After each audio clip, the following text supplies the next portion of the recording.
I'm 21 and hoping to get some more youth out to be politically active. I'm voting for Michael because I think that he's the right guy to represent the interests of people from Vancouver. Vancouver Centre and the West End are, in my view, the most socially progressive communities in Canada. And this is extraordinarily important for all Canadians because societies grow, evolve, improve themselves because of the cutting edge. And the West End is the cutting edge in terms of social progressiveness in this country. We want to know that affordable housing is on their agenda, that they know that this is a federal issue, a provincial issue, and a municipal issue. Stephen Harper, the only thing missing from where I left it would be the sock. If you can return it from your bum, please. Thank you. To really help us get a grip on the issues that matter to us, we'll hear from them, their perspectives, and then we'll hear from our candidates, and then we'll hear from all of you. The Harper government is indeed a very evil combination of right-wing religious fanatics and the filthy rich who are looking for tax breaks and very little else. It was interesting what the Heritage Minister had to say, which was, we are far from censorship here. We just want to make sure that Canadian taxpayers' money won't fund extreme violence, child pornography, or something like that. Well, as a queer filmmaker, my antenna goes up because I know that I'm in the something like that category. I really think Bill C-10 was one of the scariest things that ever came so close to actually coming into law. Ottawa Citizen last year described me as an incessant thorn in the Prime Minister's side. And if I can be an incessant thorn in Stephen Harper's side, well, just being an educator at UBC, just imagine how big a pain in the ass I will be when I'm an MP.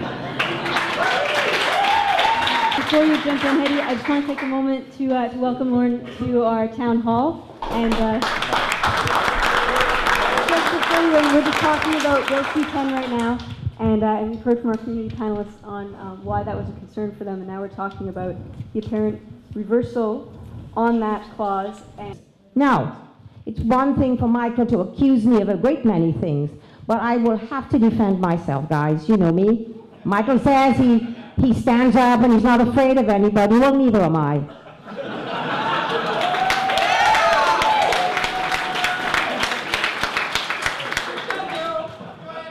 And some of the things that Michael likes to say, and I think it's very important, this is a professor. This is a man who's a researcher. There has to be some intellectual rigor. Well, some of the things that Michael says has no intellectual rigor at all. I wish he'd do his homework. Because many of the things he's accused me of is absolutely untrue. And he's done it time after time when I have corrected him. I really like honesty and truth. But really, Hetty, you have to be honest about the fact that you were in government when Canada Customs was in a battle against Little Sisters Bookstore.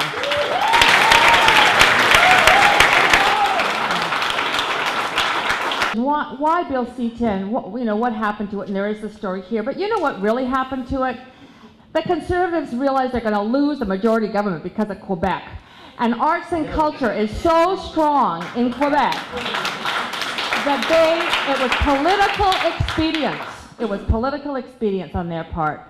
The Green Party, of course, absolutely trashed Bill C-10 at the time because we do stand up for freedom of speech. Where do you want to jump in? Oh yeah, sure. Why not? So first off, I am very sorry to everyone here for being late. We had an event with the Prime Minister and it was great to be with him and I had to be there. And I had a great time and I'm really glad to be here now. Oh, give it to me, girl. Give it to me. I actually said to Lorne, geez, are all your candidate meetings like this? And he goes, oh yeah, worse.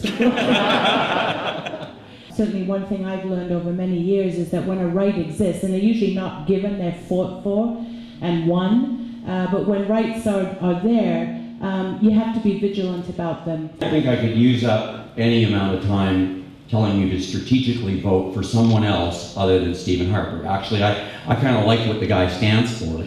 I like what I've been able to accomplish with him. And so, oh, come on. You know, there's really something, this is a community, a gay community represented here, that is supposed to be caring and compassionate and open and accepting of each other. And for some reason, it's okay to hiss at people because of their political beliefs. That's what's happening here. That's what you're doing. No, there is something really homophobic about the suggestion that I'm just not gay enough. That is sick. That is stupid. Okay, thank you all. So that was our first half, and now I'd love to hear from folks too. It's your turn. We have 2 mics set up. We want to have questions. This is why we're here. So Libby say that strategic voting is the elephant in the room. I always thought that 9/11 truth was the elephant in the room. But if you ask me personally, I think there's actually a lot of elephants. The room is full of elephants, and I only get one question. Thank you. My question is, as a First Nations person, how will you convince me to vote for you in the upcoming election, given this history of mistreatment? I'd like to know what all of you will do to resurrect this issue of sex trade worker safety. Thank you. What would you identify as an underlying cause, one underlying cause of homophobia in our community, and what would you seek to do about it? Do you support a Canadian investigation into the events of 9/11? Well, if you look into who was responsible for 9/11, that would end the war in Afghanistan immediately. It's nice to see you here today because for 8 months while you were in MLA, you were completely invisible.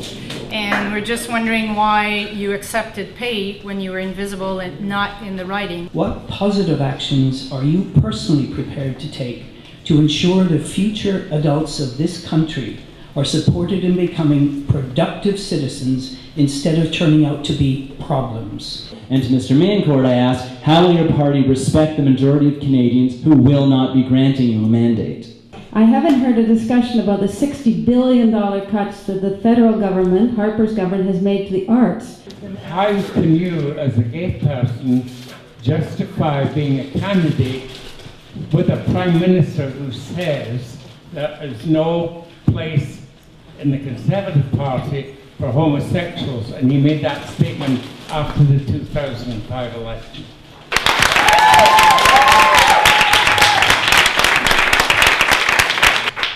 Well, he didn't say it. And thank you very much. It's been great to see you. Thank you very much. Okay, I want to thank everyone for coming out tonight, for all your questions from the audience. I thought it was a great evening. I thought that the audience and the candidates were both alive and vivacious, and it was very active, and I think this is what democracy is all about.